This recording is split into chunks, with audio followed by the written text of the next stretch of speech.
Hello and welcome back to Helluva Podcast. I'm Alex. I'm Audie. The O is silent, but not the fart I just did. And today we're talking about X's and O's. Finally. Yeah. We were maybe going to talk about Just Look My Way and Hell's Bells, but we've decided to save that for another week because we want to get through X's and O's. Yeah, and also we had a to a T even vote, so we made the decision. Yeah. And also if we start now, we hopefully we'll be able to finish X's and O's before our little summer break. Yeah. And so, yeah. We're starting today. It's probably going to be a 3-parter, unless part 2 is, 3 hours long. Yeah. Yeah, so, the most recent episode out is Mammons Magnificent Musicals Mid-Season Special. Yes, and Hell's Bells. Full Moon, where are you, Full Moon? Yeah. Full Moon, please. Full this moon month. Save me. This month. Probably on the full moon at this rate. Which is... the 24th? Somewhere around there. Okay. I think it's a Saturday. It's not too far. No. Also, we still have stickers available on our Big Cartel site. Yes. So if you want merch, go get them. We'll talk more about that at the end. Yeah, we're just going to jump in, I think. We're gonna jump in. We're eepy, sleepy, and ready to pee-pee. You just pee-peed. I just pee-peed. Okay, so. Starting off weak. Fat phobia right out the gate. It's not funny. It's stupid. We say the same thing every time, but it's dumb. Not even relevant. And it's I get that it's a running joke and a running gag at this point, but it's so dumb. It's so dumb. No one thinks it's funny, except, and if the people who do think it's funny shouldn't, this is not, I'm gatekeeping. This is not the show. Yeah. Leave. I also, it's a whole thing too, because it's specifically at Moxie, who is not fat. Yeah. Which I get that that's irony, but then when, Yeah. actually, I was gonna say, because there's the whole parallel between, when Fizz is being, body shamed by Mammon, and Blitz is what the fuck? Yeah. So appalled by it, but then eggs on the, fat phobia and the body shaming of Moxie. Doesn't make any sense. It doesn't make any sense. I think we talked about this last time, but it's so... It's so annoying. It's so annoying. Yeah. It's not funny. We're gonna keep calling it out every time we see it, because it's stupid. This is a critique podcast occasionally. We aren't just we have thoughts about the things. Yeah, we like the show a lot, but it has a lot wrong with it. Yeah. And that I think is not the biggest, but it is one of the running gags that is just stop. Yeah. Stop. Yeah. Anyway, hard pivot, as we tend to do on this show. Blitz has a statue of his own head in his office, or he does until Millie breaks it. Yeah, immediately slams the door, the statue falls, breaks. Yeah. It's Blitz has a yeah. Also, Millie's mug is taped back together, which I think... When did that break? I feel like we did see it break. Was it when the scene with Luna with Blitz being you're in trouble? Yeah, I think so. Or maybe when Stolas got there and was Blitz! I don't know, somewhere in there. When we, similar to the statue of Blitz's head, we are introduced to Millie's mug and then it immediately breaks. But the fact that who taped it together? Was it Millie? Moxie. It was Moxie? No, I don't know canonically, but of course he did. Well, I was was it Millie, was it Moxie, was it Blitz as an apology? And the fact that she's still using it is my favorite part. Yeah. So, if that's what, so it's either she taped it back together and is still using it because she's resourceful, or someone else did it and she's still using it because they were nice to her. Yeah. I feel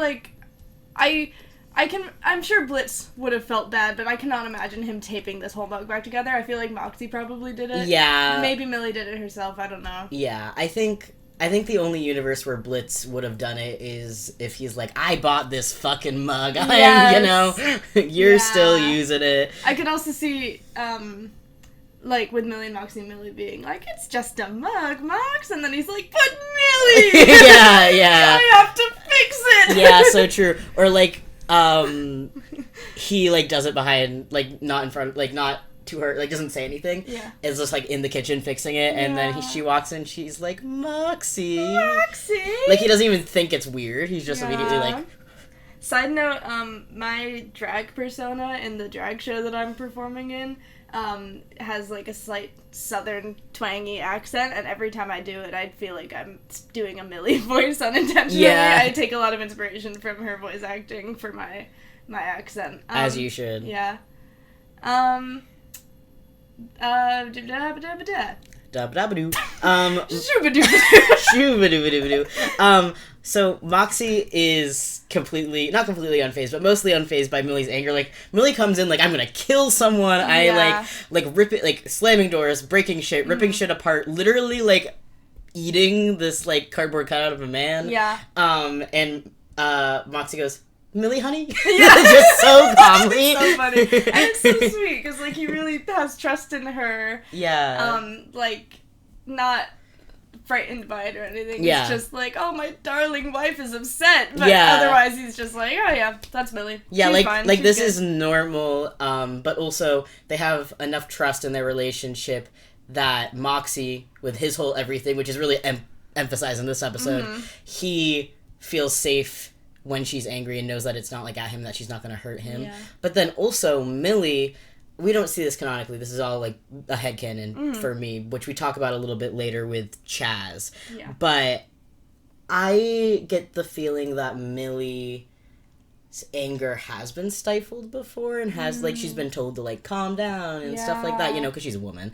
Yeah, for sure. And the fact that she feels comfortable enough to do that in front of Moxie to the point where this is normal is nice. Yeah, I definitely see that because of, like, her parents, who, like, how she's not allowed to compete in the festival, the Harvest Moon Festival games, because of, like, the people she killed. And, like, Right. Sally Mae also killed people, but was more low-key about it, is More the vibe. ladylike. More ladylike. She, like, hid the bodies better. Yeah, but it's just, like, also interesting because that family really has pride on like sticking up for yourself and like being strong and tough. Yeah, it seems very contradictory. Yeah. But in a way that makes sense. Yeah. Yeah. Hard pivot. The horse relationship chart. I'm gonna pull it up. It's really good. All I remember is arrows to all of them. They're all trans. Yay. Horse relationship chart. Helluva boss. Please come up. I don't want to look at the episode. While we look There. that I up. found it. Oh, I found it. he Sorry. found it Okay, immediately. Okay, so I'm gonna go through all of these because this is really important to the story of the show. Yeah. So there's Blue Cheese, who is a horse with little sunglasses. He's gay. Should we say when in the episode this is so people like know? Yeah, go for it. So when is this? Oh, this is like right at the beginning. It's just in the background. They don't acknowledge it at all. So during the thing where Millie's like all like going crazy, this is on the whiteboard. Yeah. So there's Blue Cheese, who's a horse with sunglasses. He's gay and he's a top. There's Sunbeam, who's a lesbian, also a top and an asshole. There's Bong Water, who's a bottom, says he's straight but he's not, and he's anti-vax. And Bong, is that why he's named Bong Water? I don't know. Then there's Kaboom, who's bisexual and versatile, and that's all it says. King Slut, bisexual, versatile, transphobic. Breakfast, lesbian, spelled wrong. It says lesbane. Wait, lesbian was spelled right the first time, but wrong the second time, which is funny. Breakfast is a lesbian and a bottom. Slime is a bottom who doesn't like labels with 2 exclamation points. And then let me go through the relationships here. So, Blue Cheese... Oh, wait. King Slut is in an open relationship with Blue Cheese. Alright. Kaboom has had a one-night stand with all of the horses. Perfect. Blitz is channeling something in there. Yeah. Sunbeam and Breakfast are lesbians in love, and then in all caps, engaged! Bong Water is Blue Cheese's side hoe. Perfect. King Slut and Slime mutually pine for each other, and then parentheses, hooked up a few times. And that's it. They're all trans, including the transphobic one? Yeah, I was gonna say. I can't tell, because all are trans, it has 3 arrows. So it might just be referring to blue cheese, sunbeam, and bong water, which I can't believe is a sentence I just said. Yeah, I would like to believe that the transphobic one is also trans, but no, that's great. And then also in the bottom corner it says, "These are my OCs, do not steal," which is fantastic. I would love the spin-off show between these horses. Yeah, wait, is this Blitz's OCs? 1,000%. Okay. Well, I was like, is this Blitz's OCs or is this Vivzy Pop putting in horse OCs? Honestly, I'd respect it. Because also, my question too is, well, it says the OCs thing, so that probably means that it was just Blitz. Mm-hmm. But when you were going over it, my brain immediately was like, was this like a group activity? Like, was the gang being like, oh, that one's a bottom, that one's... I like to think Blitz was just drawing this all out on the board, and then Moxie walks in, and he's like, really? That one tops? And Blitz is like, shut up, Moxie! And then Millie goes, they're engaged, and he writes, engaged! Yes! He's like, I don't know what this one should be named. Luna just goes, bong water. And he's like, perfect. Perfect. It's giving Biscuit Queen. It's giving Biscuit Queen. It's giving Stapler. It's giving Stapler. Anyway, that was... We didn't need to go into that, but we did. That was so important. Okay, awesome. Anyway. We don't want to lose the spirit of whimsy on this podcast. No, we don't. Yeah. Turning back to the action of the episode. Yeah. Millie's bumped into an X. First of all, her tail twitches and rattles. Mm-hmm. And, like, her tail twitches a lot, and we hear, like, the rattling a little bit, but this is, like, very rattle, like, Stryker-esque rattle.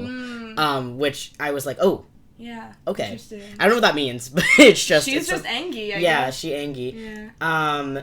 And then Moxie going, oh. Yeah. Yeah. Like, is he upset for her? Is he upset for himself? Is he jealous? Is he... I don't know. It's like it's such a real response, though. Yeah. Like, you know when someone's just talking and you just go, like, oh, and then you process what they say and you're like, oh. Yeah. That's what it feels like. Except it wasn't... The first one isn't chill is the thing. The first one's like, oh. Yeah. So it's like, big reaction and then like, yeah, so it's like, it's weird. Yeah. The next note I have is, in quotes, and a bigger cock. And a bigger cock! Yeah. Moxie's wait, what? But being so supportive. Yeah, a bigger cock. Wait, what? And then also Chaz actually knowing, like, that he has a bigger cock than Millie's husband now. Yeah. Even though Millie doesn't know that and Moxie doesn't know that it's Chaz is really funny to me. The way that Millie delivers this line makes it really confusing who Chaz is comparing his cock to. Yeah. Because is he comparing it to Moxie, Millie's husband? And, like, that makes sense that he would know that, because he dated both of them. He also just prides himself on having a big cock, so he probably just assumes his cock's bigger than everyone's, but still. But then, is he also, the first time I watched it, I was like, wait, is he comparing his cock to Millie's cock? I hope so. Is this Moxie finding out that his wife has a penis? Because, if so, based in real... Wait, okay, are they T for T, or are we talking about Millie's strap? Because he gets pegged. I'm thinking they're T for T, is what I'm saying. He would know if she had a strap by now, let's be clear. Well, no, I know. I think maybe this whole time he's thought it was a strap, but it's actually her fucking penis. They're not T for T. Yeah. It's just Millie. Yeah. No, Yeah, and then I also, there's also the possibility in my brain that Chaz is just saying, like, his cock is bigger than it used to be. Like, when him and Millie used to date, it's like, hey, my cock's even bigger now. And it's like, is it? Are you sure? Yeah. How does that work? That's crazy. Anyway, that's just... So much that could mean. Yeah, the first time I watched this episode, like, way back last fucking March, I did not understand what she meant by that line, and it just haunts me. Yeah, really. I like to think it's her cock. Real. I would like to think that too. I think the first thing I read it as, and like I think logically it makes sense that it's Moxie's. Yeah. But it's meant to foreshadow. Yeah. In a funny way. But I want to think it's Millie's or even her strap. I would be okay with. Yeah.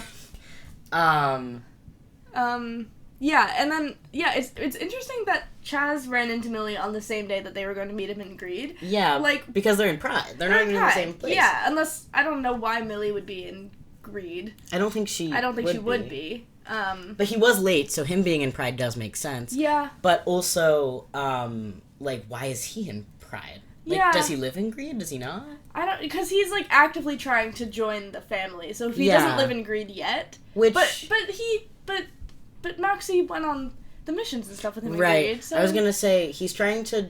I have this way later, but we'll talk about it now.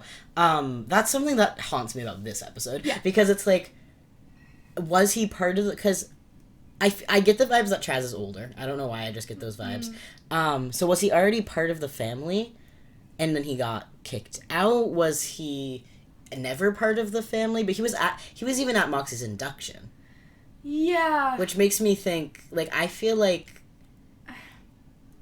I mean, like, friends of the family maybe were there, but I don't even think that would be true. He could have been from a different mob family that they were, That's like, true. allied with or something. That's true. And he was there. I don't know. Yeah. I don't necessarily think he is older either. Yeah. I see what you mean, but I don't want to operate on the assumption that he is. I don't want to either, but it's just, because it feels like he's already part... it feels like he's already inducted to a family. Yeah, it does feel like that. And the timeline of this show as a whole is something that I desperately need in my hands. And it's Dibsy, drop the show Bible. Drop the show Bible. It's things like little details like this that drive me crazy. Because I'm like, I need to know. Yeah. I need to know. Yeah. Yeah, okay. Next line is Moxie's "Sorry, sir." Sorry, sir. Which is the "Sorry, sir" and just the sirs in general of the show. They make us crazy still, but they used to make us so crazy. Because this episode had just dropped. Yeah. But, guys, when we started this podcast now over a year ago, this was the most recent episode. Yes. And now we are finally here. Yeah. Isn't that fucking crazy? That is crazy. It took us a little more than a year. That's insane. Yeah. But anyway, yeah, when this episode dropped, like, back when we first started this podcast, this was when you find out what the Sir thing is all about, and you get more context for it, and it's fucking nutso, biting, killing, maiming, feeling like a rabid animal. Yeah, like, when this first came out, it was like, holy shit. Yeah. And now I think we're just not almost desensitized to it. No, I think we are, you know? yeah. And I think going into the context of, like, the beginning of the episode, which is where I took notes, like, because that's where the first "Sorry, sir" is. First of all, literally not even his fault, the thing. Like, Millie knocks something over and he's immediately like, "Sorry, sir." Yeah. And goes and picks it up. I think also his tone, I don't know if this is just a writing decision, given the context of the episode, but his tone in this "Sorry, sir" is a little different than, like, the ones we hear previously, and very similar to the way he says it to Crimson. Like, he says "sir" to Crimson. Yeah, because there's times when he's like, he's talking to Blitz, he's like, "Sir, sir, sir," like, you know. He goes, "Sorry, sir." So yeah, this is more like a "Sorry, sir, sorry, sir. I'm so fucking sorry. Do you want me to kill myself?" Yeah, literally. And then I don't know if you read through these notes, but the thing I said was Moxie trained to call adult men or just a men with authority, either way, "sir"? Yeah. Like, obviously his dad, but then, like, is that how he grew up calling everybody? Right. And so does it feel uncomfortable to call Blitz anything else? Yeah. Because he's never called a man with power or a man older than him anything but "sir." Yeah. Yeah. Even if it wasn't, like, a conscious training thing, like, that's just the environment he grew up in, where people didn't call each other by their names. It was like titles, and, like, it's a mob family, but it's not really a family, right? So yeah. Next thing is something that I desperately have wanted to know more about for so long. When they say that ain't our business no more, regarding, like, killing people in hell. Yeah. But they say no more.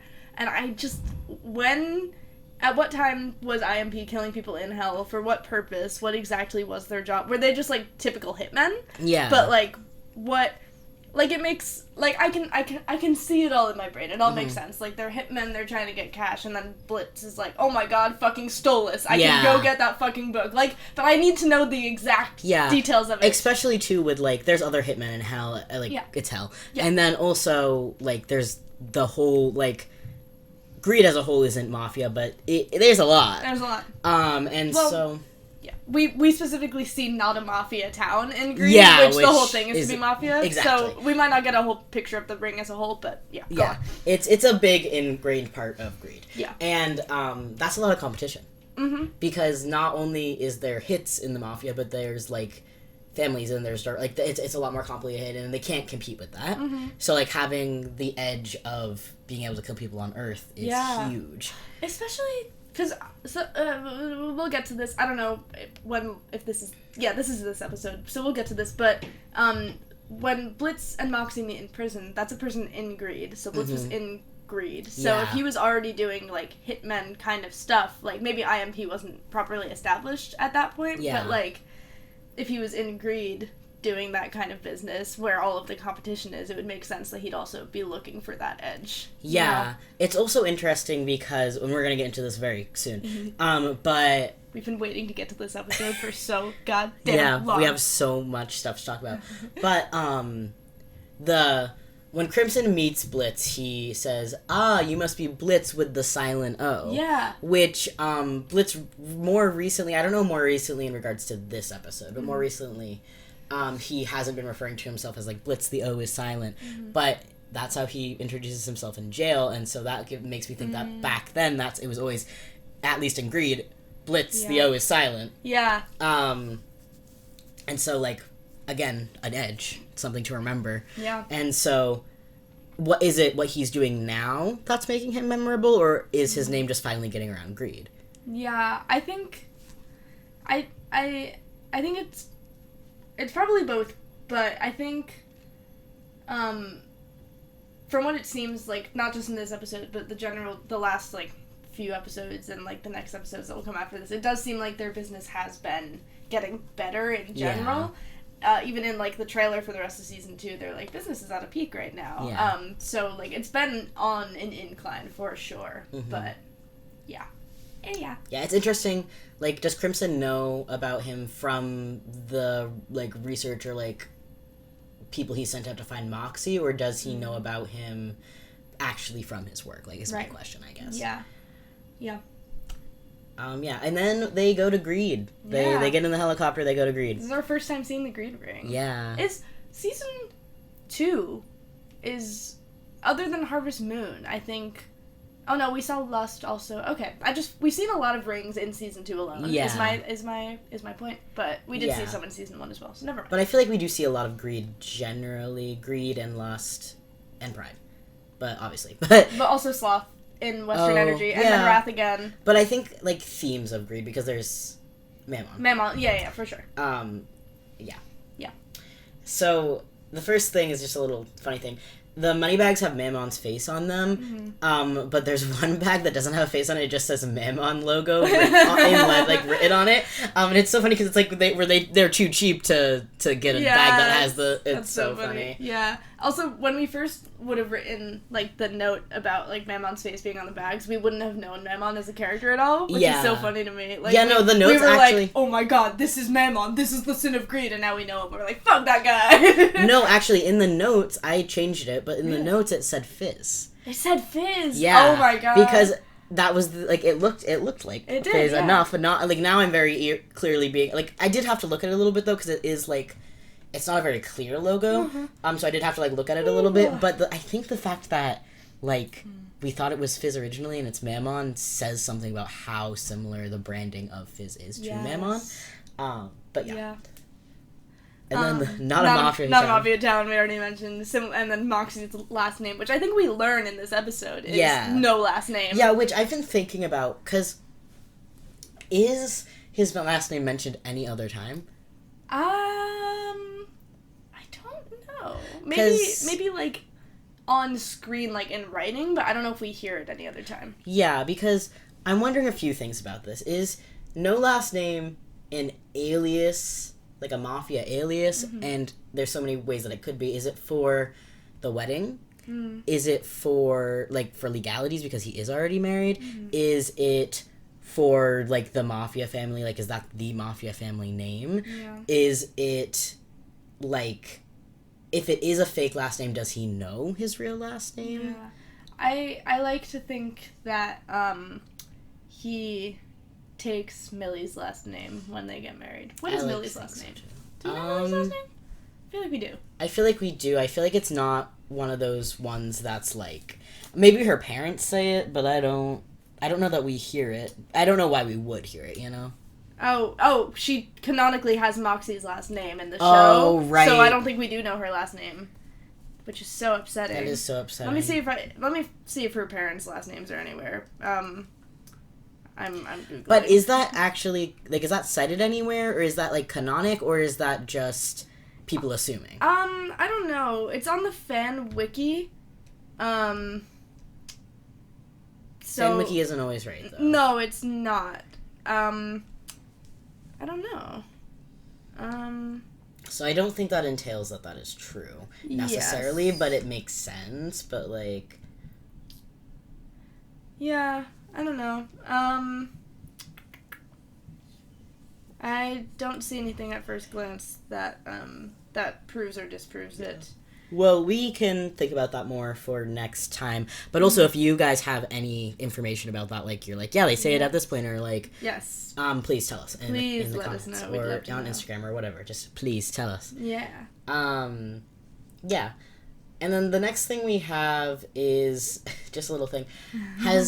Did Moxie go to Lululand as a kid, it being in Greed? And does that shape any of the reactions or the behavior he had at Lululand? I feel like it must. Because his reaction when Blitz told him, Lululand? Yeah. like, Lululand? So confused. And then also the, I know you're a pervert under there is probably just a joke, but... I know you're a pervert under there. He had so much... It's not a question, it's a fact. Yeah. He knows there's a pervert under, and he's right. Yeah. We see also, so... Yeah. So, what happened at Lululand? Yeah. Actually, you want to unpack that? Yeah, on top of this whole episode, does he have Lululand trauma? Yeah. I mean, I think Lululand... Any experience at Lululand is traumatic. But does he have pervert Lululand trauma? And then Moxie is so uneasy, literally just talking about Greed and being around Greed. The swore I'd never come back. Yeah, which is, the comedic framing of that line is so funny. Like, swore I'd never go back. Where we go? Yeah. For such, an upsetting episode, the comedy in this one is really fucking good. Yeah, it's really well balanced. Yeah. Because there's, you're, stuck in your emotions, and then there's, dicks in the wall. It's good. Fucking why? Fucking why? That was a shared vocal stem for us for so long. We just bounce back and forth. Fucking why? Putting our whole pussies into it. Yeah, because you can't just say fucking why. You gotta go, fucking why? Yeah. Which, by the way, is not clear by what it is. Sorry.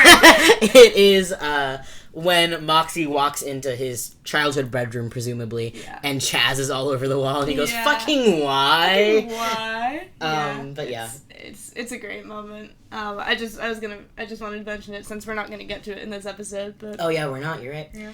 All right, and then they get to Crimson's house. Yes. Boo. Moxie is literally shaking, and staying, half leaning into the helicopter, he doesn't want to get out of it. He's terrified. Fucking terrified, and Blitz has to literally push him out of the helicopter. Yeah, and the way Blitz, rolls his eyes and then pushes him out. Yeah. So it's is Blitz embarrassed by him? He's obviously Moxie's a little scaredy cat sometimes. Yeah, but, he probably just doesn't realize. Yeah, he doesn't realize, but then also, the fact that he rolls his eyes and pushes him out, and after having the conversation about Greed being bad in his eyes is so interesting to me. I think it's very likely that Blitz wasn't listening. Yeah, that's true. But also I wonder how Blitz felt after everything goes down. He literally pushed him out of the helicopter to come here. Yeah. I think back when we first watched the show for the first time, I wrote a tiny little fanfiction thing about a conversation that Blitz and Moxie had afterward. It wasn't good. I revisited it recently. I was like, wow, this sucks. But as a concept, I wanted it to be self-indulgent. It's basically just Blitz being like, hey, take the rest of the week off. And Moxie's like, what? Why? Why should I? And Blitz is like, you just went through a whole thing. Take the week off. And Moxie's like, you care about me? Real. So yeah, that's I like to think that he afterwards he's like, oh shit, whoops. I still stay with the fact that if these bitches had one conversation, it would fix a lot. Singular conversation. And that's usually, we say that about Blitz and Stolas, and that's in the fixing their relationship way, but I mean if these two had a conversation, it would make them understand themselves and each other so much. Yeah. Outside of their relationship. For real. Sorry, I got distracted by a text message. But yeah, no, Do you know the meme where it's like really big book and then really small book? Yeah. Really big book, hell of a boss. Really small book, hell of a boss. If like 3 different characters would have one conversation. All with Blitz. All with Blitz. Yeah. Yeah, exactly. It would fix everything.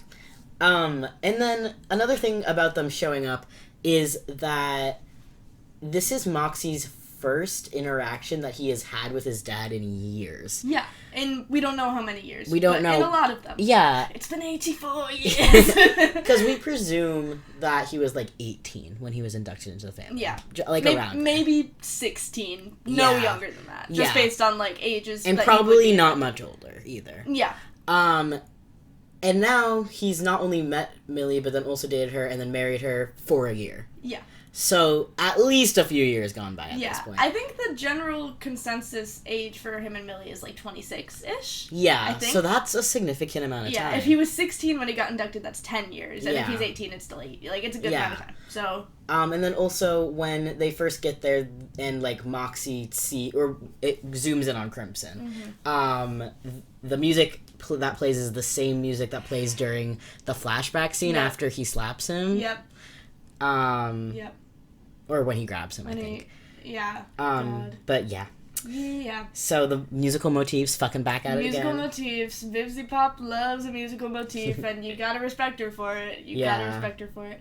Yeah. Moxie immediately behaves so different. Once he gets over the initial, like, paralyzing fear of just, like, staring and shaking with fear. Yeah. His entire, like, disposition switches. Bro probably dissociating is the note that Alex wrote. His, like, hands are behind his back in, like, a sort of, like, polite, serving, submissive, and breedable, sorry. I wrote submission and Audie can't take anything seriously. I can't. But no, in, like, a very, like, he's just, like, this is... Yeah. Sir, this is my father, Crimson. Yes. Like, who is this bitch? Yeah. And it's so disorienting, the switch. Because it is just so different than the Moxie we know. And we already know Moxie as a fearful, anxious person. But for him to be just so, like, matter-of-factly. Yeah, it's the calmness. Yeah. Like, not calm, but, you know, like, just the, like, I don't know. How collected he is? Yeah. Because he needs to be. Yeah, he needs to be collected, and then also this is definitely, like, trained behavior. Like, this is, like, this is how you treat adults. And this is how you act. And, like, the way that, one, he is probably dissociating, he's probably immediately like, okay, I need to be in this different headspace, and is mentally checked out, especially the way he's talking to Millie after, which I'll say in a minute. But he... also, just the fact that he hasn't seen his dad in years, he hasn't had to be in this situation in so long, and he just immediately switches is terrifying. Yeah.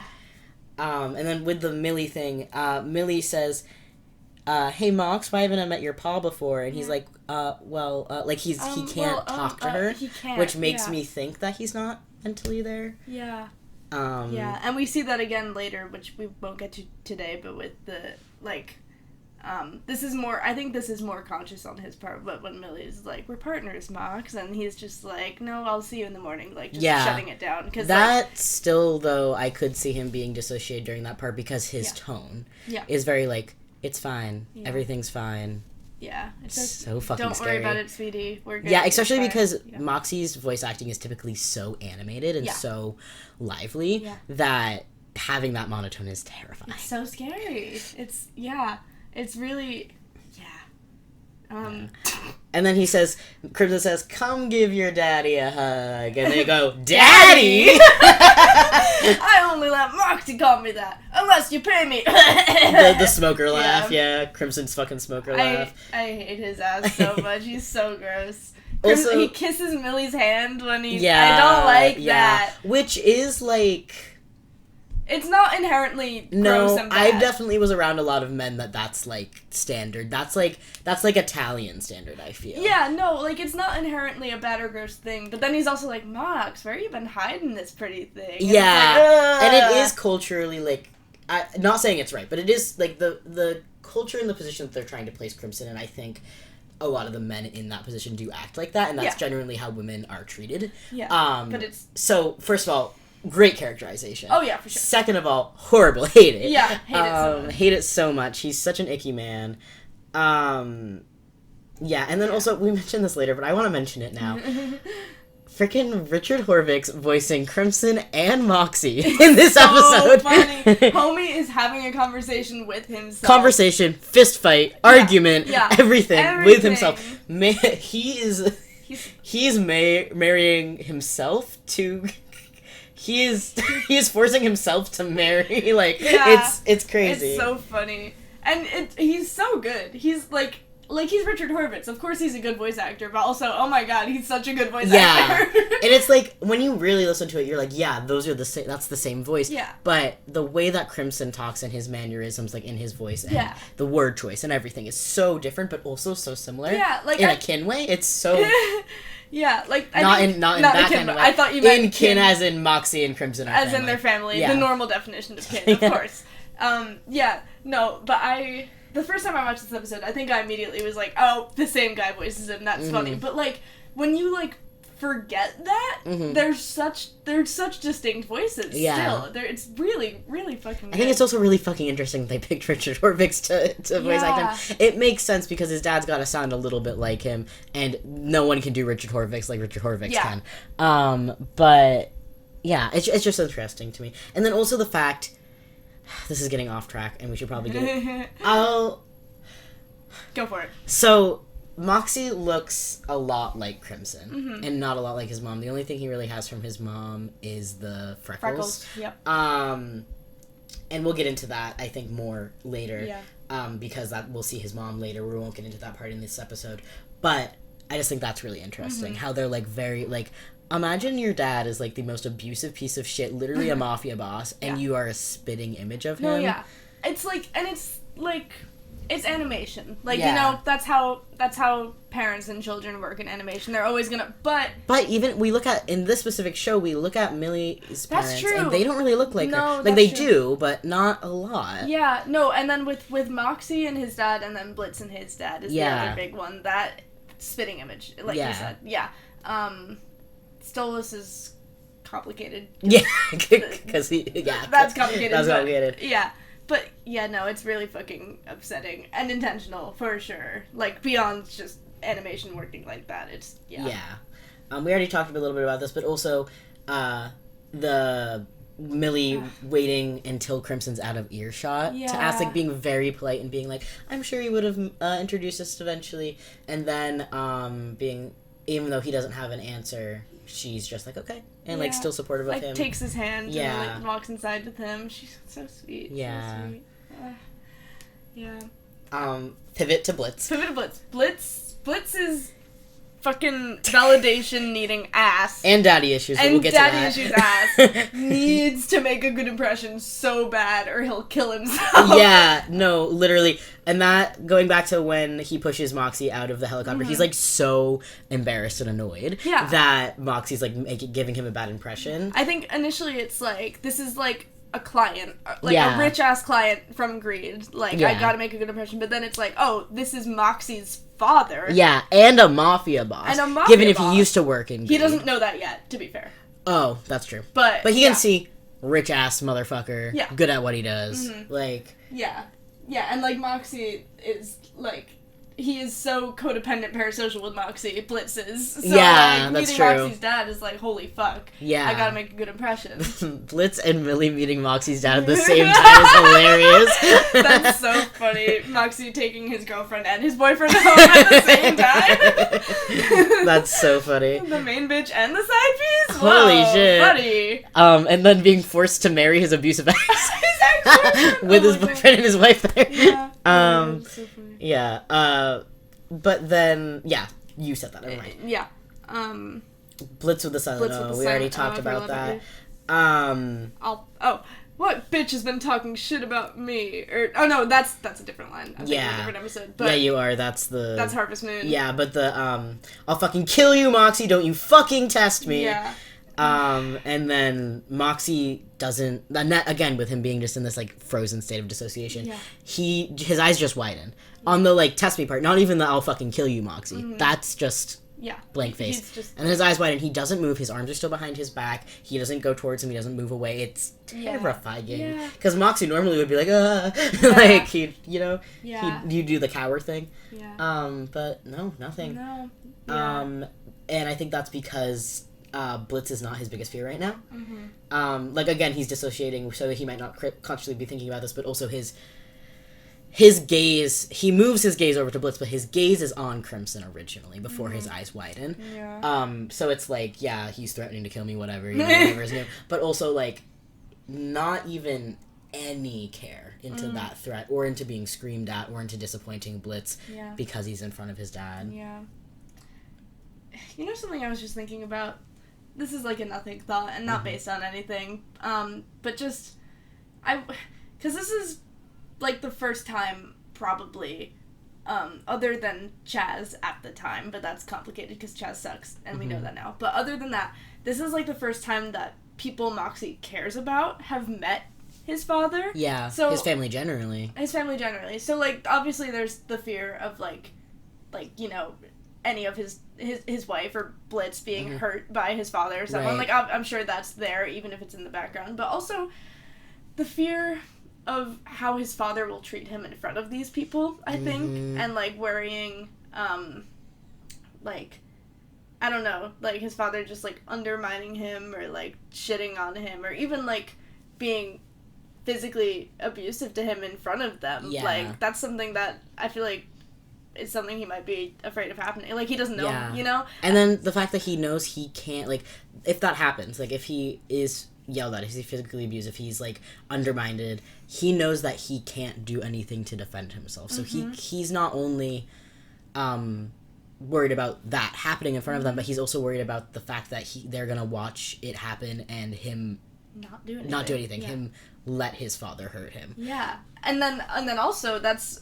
I mean, this ends up happening, Millie, like, coming in and fighting for him, but he probably wouldn't expect her to do anything else, so then he's scared for her. Right, he would rather be hurt, which is probably exactly why he's immediately, when Crimson is like, I don't want to talk to Moxie alone, and Moxie's like, okay, fine, because he knows if Millie's there, then, so he probably goes into that knowing he's going to be physically hurt.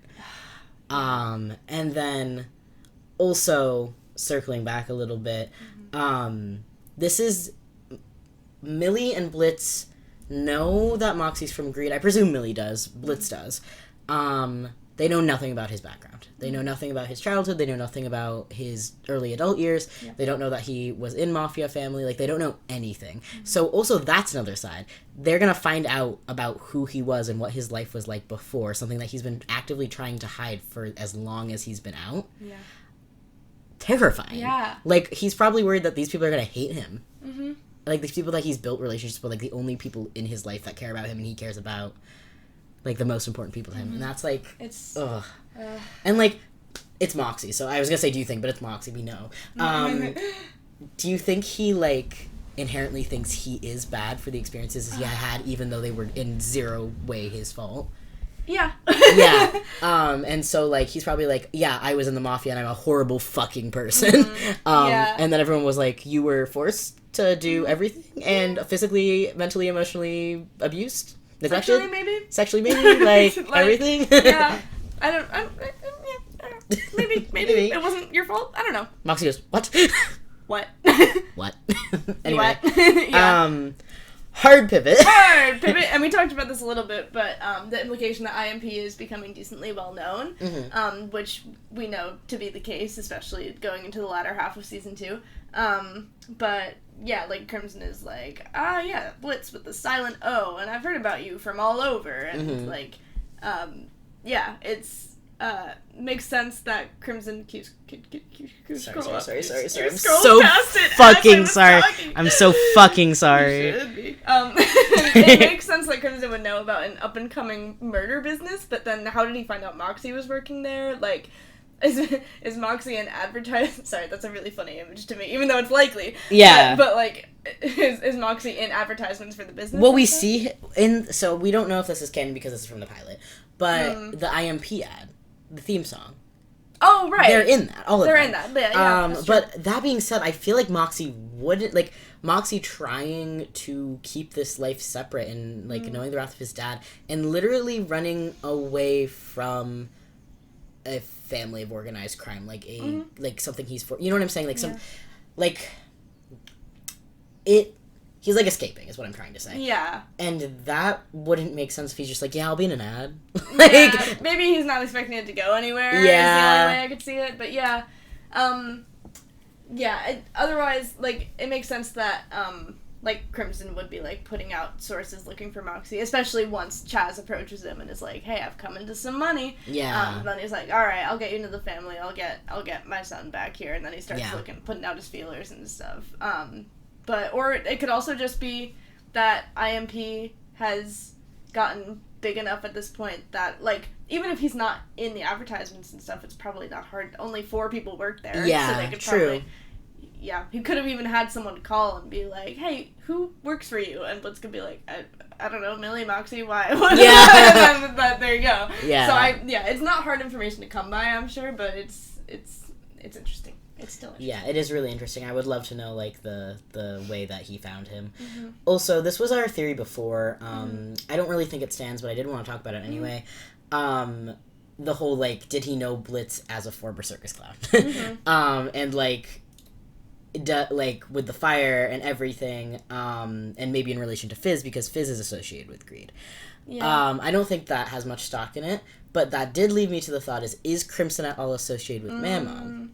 Yeah, like being a really like a mafia boss, and I think I'm presuming at least if not one of the biggest families. Yeah, seems like it.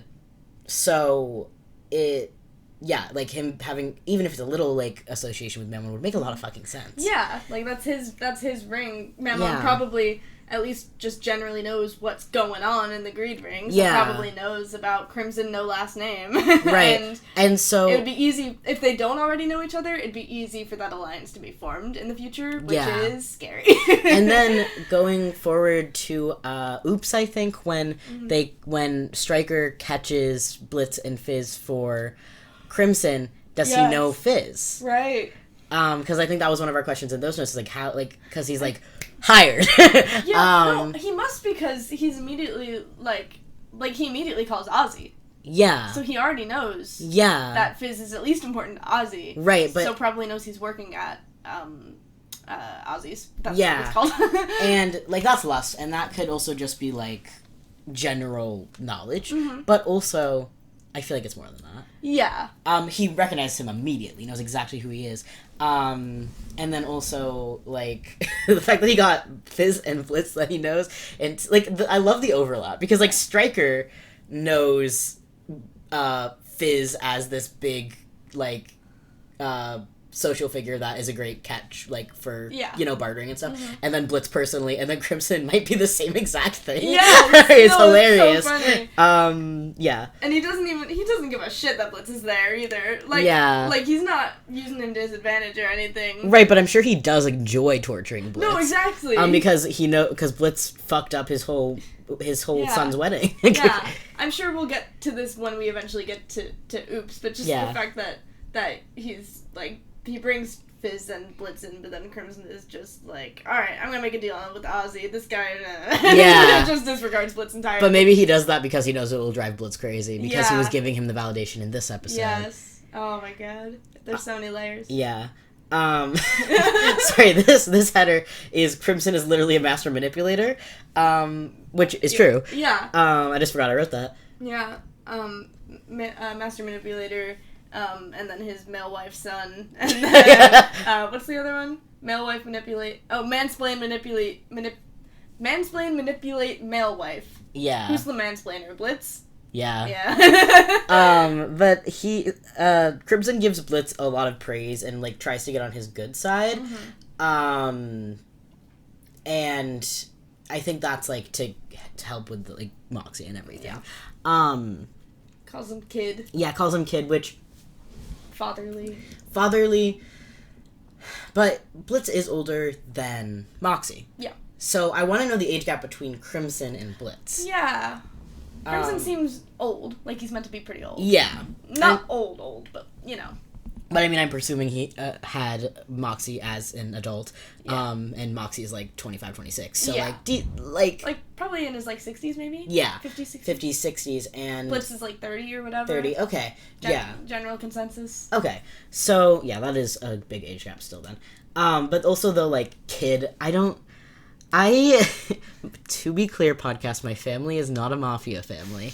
But there's so many fucking mannerism and parallels to the way that Crimson acts and speaks to the men that I grew up with in my family. Not like the worst ones. Not like him being like, I murder, but like the cigars. The calling everybody kid. I still to this day fucking call people my own age kid, and I'm like, no, no, they're not, because that's how my parents talk. So I don't know, there's something about this. And then there's a similar thing with fucking Angel and Has-Been. And I just wanted to note that because it every single time I watch it, I know it's happening, but I never fucking expect it. And it always throws me for a loop. I just thought that's funny. So your family is not a mafia family, you say? Are they from not a mafia town, maybe? What? Tell us the truth, Alex. Audie, you can't say that on the podcast.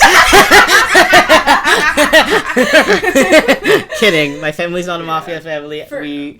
We live in fucking Maine. For added context to that bit, Alex, like, shielded the microphone as if he was whispering, like, away from the microphone. Anyway, Moxie fidgets with his bow tie when he's nervous. That's the next note. Yeah.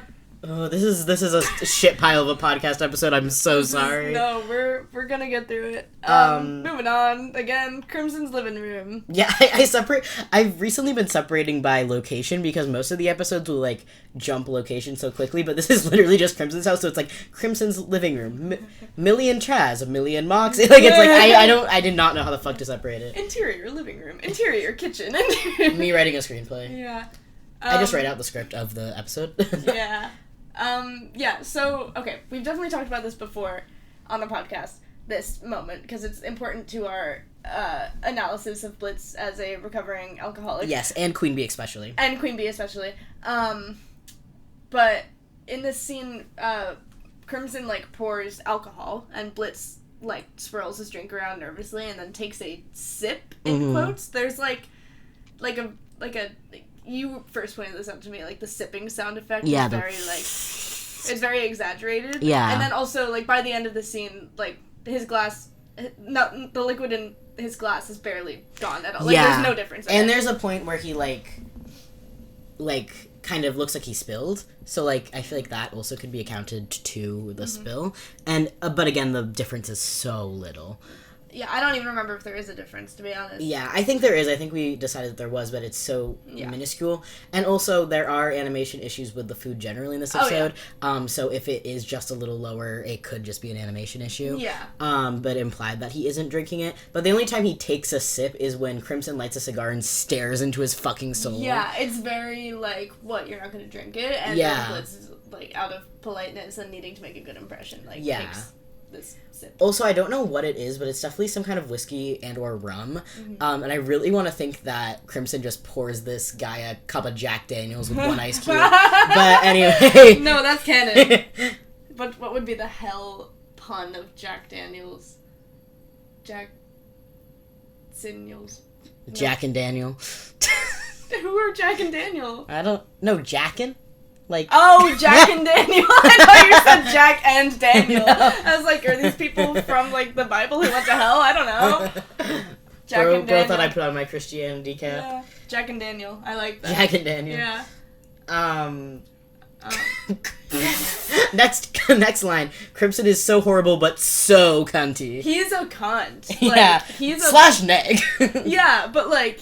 He's a cunt. Yeah. He's that bitch, kind of. Yeah, no, because you tried to, like, we were talking about, because I was like, because, again, I think I was comparing to family, and then I was like, let me be clear, they do not act this cunty. Yes. And you were like, he's kind of a bitch, and then I was like, no, he's a cunt. Yeah. He can't be a bitch, he's a cunt. No, when this episode first came out, there were so many people drawing fan art and a lot of sexy fan art of Crimson and wanting his ass so bad, which I will never understand. Yeah. He sucks. Even if you're attracted to him, which I also don't get, but even if you are, how can you put that aside? Chaz, which I understand even less. He's a whiny piss baby. Stryker, I can understand a little bit. Stryker, I get that one. Don't look at me like that. You all know. Come on. We're all friends here. I don't see it. We're all friends here. But no, the Chaz shippers, not shippers, but like shippers, but also want him. There's both. Yeah. People ship Chaz and Moxie online, and I hate it. It's so... But this fucking fandom and the overlap of the Chaz shippers and the Val shippers is crazy. Has-Been Hotel fans, you're worse. Yeah. But it's... No, for real. And it's like, it's... People with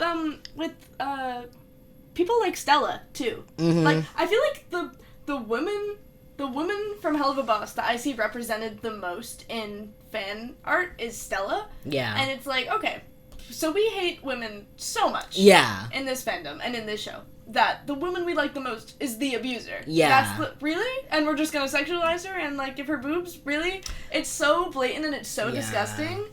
Like, the sympathy that goes to abusers in general and, like, from the fandom to this show and, like... And Has-Been. And in Has-Been, yeah. It's, like, there's so much of it. And, like, it's one thing to... This is a very careful sentence, and I'm gonna say this carefully. It's one thing to sympathize with an abuser in a piece of media. That is not, like, inherently the worst thing you can do. Yeah. You know what I mean? Like, sometimes those characters are made to be sympathetic, or sometimes it's just like, okay, they're a character in a show, like... Like, they're a person. Like, sympathy that you would have for a person that exists. Yeah, well, that aspect, but then also, like, they're fictional. Yeah. Like, you know, fiction influences reality to some extent, but not inherently, is my take. Yeah. Like, they're a character in a show, feel whatever you want. But with the abusers in the show, I don't understand why people care about them. Yeah. You know? That's why Stryker is the exception for me. He's not really an abuser. He's just a genuinely interesting character. Yeah, and he's also, like, his abusing qualities is that he's a hitman, just like everyone in IMP. Yeah. He's just a hitman in a different context. Yeah. That makes sense to me. And I do think his both of the voice actors do a really sexy voice. And I will not be silenced. If there's anything I won't be silenced about on this podcast, it is. Yeah. But then, like, Chaz, I fucking hate his... And I love to hate his ass. Yeah. It's so much fun to hate his ass. And he is, like... There is no reason why you should like him. Like, he is meant to be He's meant disliked. to be there to be hated. And he is a whiny little piss baby, and that is what he's meant to be. Yeah. Same fucking thing with Val. Obviously not the same thing, way different. One's a lot worse. Yeah. But... Yeah. And Crimson, similarly. Like, again, he's a cunt. Yeah. But ultimately, the amount that people were, like, simping for him, I just don't. I will never understand. And I just had to put that out there. No. I think it is a needed conversation. I think that it is a trend within this fandom to not only sympathize and idolize the abusers, but also to sexualize the victims is a huge thing that people do online. And I already have fucking notes written, not in here, but on the notes, about the end of this episode and how that was handled, and how that's handled online as well. Yeah. That's the thing. The show is, like, a breeding ground for the issues that come up in the fandom. Like, it's not... They would not be happening in the fandom to the extent that they do if the show itself wasn't perpetrating those ideas. Also, if y'all are interested in this topic, probably next month we'll put this in the newsletter. I wrote a 17-page paper with pictures about the representation of queer male abuse in Has-Been, specifically about Angel and Val, and I talk so fucking much about this exact topic and Vivzi's, like, representation of it generally, and I think it applies a lot to this show as well. Yeah, for sure. So you can read that if you want. I've read it. It's good. And also, we were talking about this recently, and we've definitely clarified this before, but just when we say Vivzi, we don't mean the gal in herself. Yeah, we don't mean her as an individual. Obviously, she's not the one making every single decision on the show. She's, like, the creator of it and of most of the characters, but, like, she's not every single writer, every single art, you know. We just refer to her as, like, the overall production. Given, especially also, like, we could say Spindle Horse, but I think we do say Vivzi because I think she has a bigger role in it than anybody else, because she is the one greenlighting most of it. Yeah, and also, like, the ideas originated with her, I feel, right. a lot of the time. But so that's why we say it the way that we do, but it does also include all of the writers, all of the animators, all of the storyboarders, everybody who has a hand in the show. Yeah. Yeah. Okay. It's just easier to say it that way. Yeah, instead of being like the Spindle Horse team, including the like we just say Vivzy. Yeah, we're not gonna name drop every bitch either. Yeah. Unless there's a reason to. But but also just on that topic really quick, I think with us, even if like Vivzy is like responsible for a lot of the things that we're critiquing in a way, this is not us like putting sole blame on her or being like, hey, this is the person that we should blame all of the issues on. Like, I just want to clarify that, because she's like, it's a flawed show and she's its creator, but there's enough hating women in the show. We don't need to hate the woman who creating it. I mean, have whatever opinion on her you want, but I mean, like, don't, like, you know, don't take us using her name as a reason to, like, I don't know. You know what I mean? I think also it is important to note that these are critiques, and there is always the chance that, obviously, like, we're not a huge podcast, but we're not tiny either. Yeah. And, like, I don't expect that anyone on the team is listening to us or sharing our ideas, but there's a chance that that is true, because putting things on the internet, that's how that works. Yeah. And there's a chance that people are taking our ideas from this podcast and putting it into their posts online, and that's circulating, and I guess what I'm trying to say is that we're critiquing things, but there isn't it does leave room for those critiques to be enacted and for things to be changed. So just because we're saying it's bad right now doesn't mean it's always going to be bad on the show. Yeah. And I always, like, when I critique things, I always want, like, to make that clear that, like, if there is, especially with stuff that's still in process, if there is a chance to make those things better or to improve them, like, we're always hoping for that. We're not like, this is bad and no one should watch it. We're obviously. But we're like, this is good and this is bad and we have these critiques and this is how we would like to see them improved. Yeah. No matter how, like, even if we get more critique heavy in the future, this is never going to be a hate podcast. Never, yeah. If we ever get to a point where we do, like, dislike the show more than we like it, we're not going to do this podcast. Yeah. We're not doing this to put negativity. I'm a lover more than a hater, personally. I think, like, we wouldn't continue this podcast just to, like, air out all of our grievances. Like, this is a place where we have an open discussion, and it's mostly about the things we like, but we say the things we don't like as a testament to the things that we do like, because we want it to be the best that it can be. Yes, and also I think as, like, writers... Free churro. Sorry. What? You know, in Free Churro... I know. Okay, I just was trying to make fun of you that you mentioned BoJack Horseman on the podcast. Yeah. But, yeah, I think also as, like, writers and creators, it not that it is our responsibility, but it feels like we should mention all of this stuff and everything.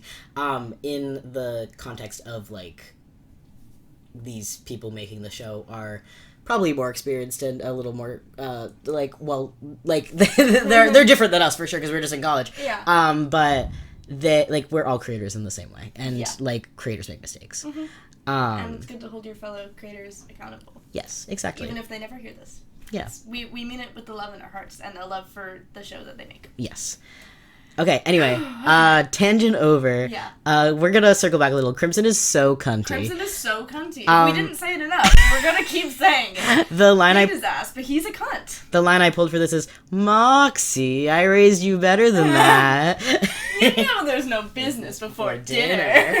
That was a horrible Crimson impression. That's why I stopped halfway through. Moxie, I raised you better than that. That was worse. That was really bad. But yeah, and then show business, good money in that. Yeah. Crimson literally only fucking cares about money. Holy shit! The line I wrote is, Crimson literally only cares about money. Such a pathetic little man. And I forgot about that though. So when I read it, I was like, what? Yeah. No, I'm right. Yeah, and he's so cash buxo core. Blitz's dad. Very same energy. The next note I wrote is Crimson reminding Blitz of his dad's ? Eye emoji. Yep. Which is another reason to suck up to him and try to impress him, because it does.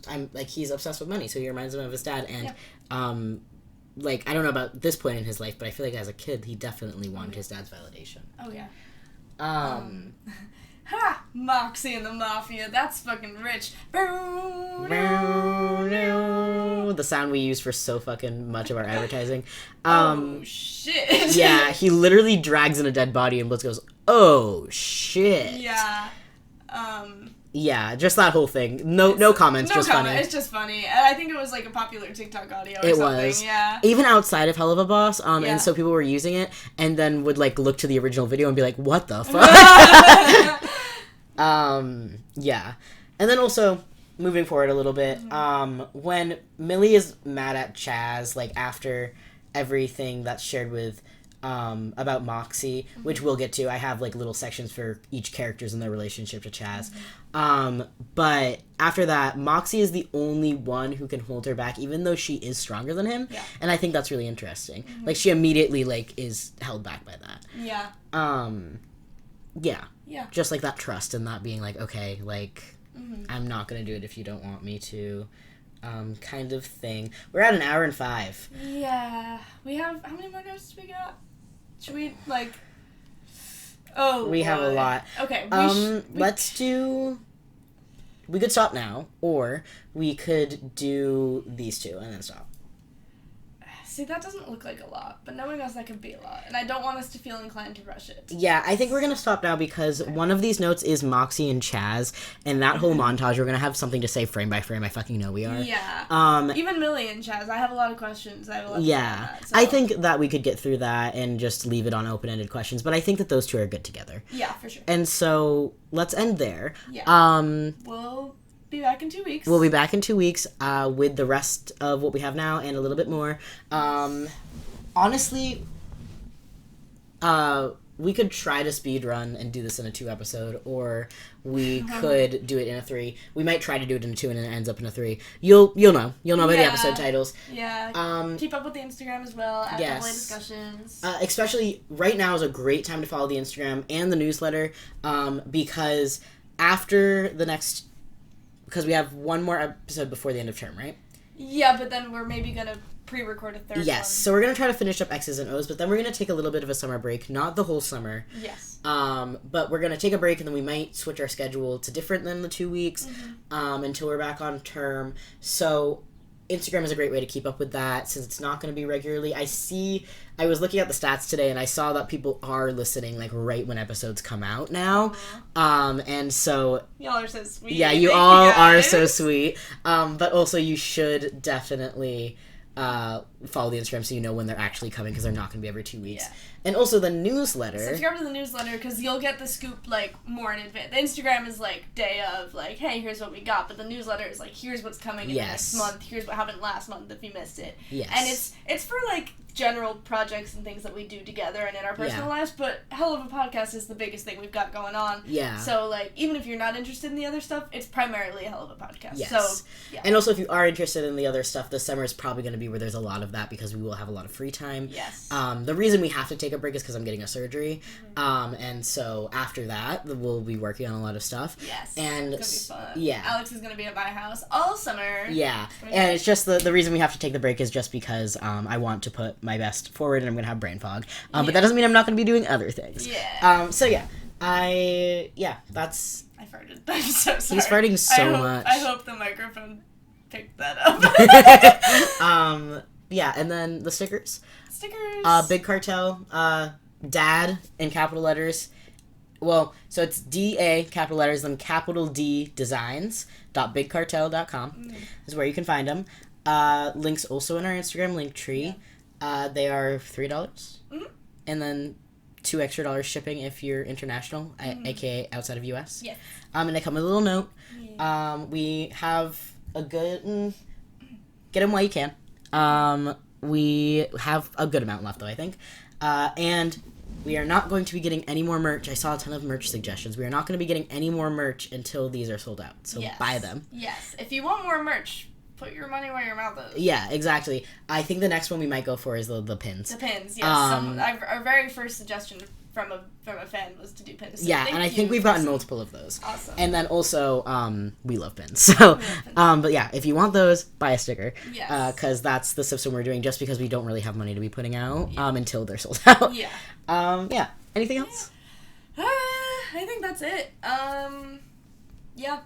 Stay sexy. Stay sexy. And all that bullshit. And I didn't even cut you off this time. Hooray! Have a good 2 weeks, y'all.